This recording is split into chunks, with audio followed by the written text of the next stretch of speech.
Just imagine that you could heat up your workshop with real art. I don't mean prints, I don't mean anything else, I mean a real artwork.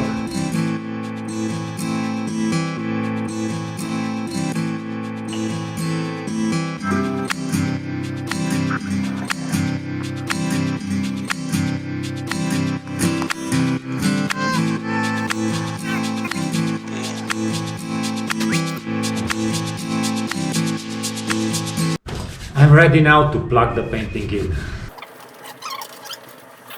This is a new start of something that we want to make in the future. I was also installing a lot of sun panels, 5.5 kilowatt till now, and I hope to get to 25 kilowatt until end of the year.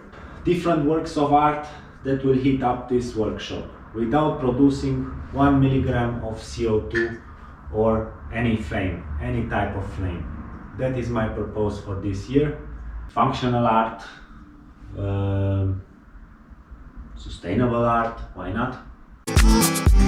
I've got no companion.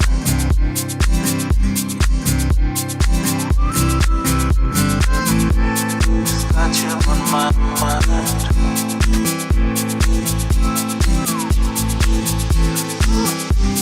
I woke up this morning.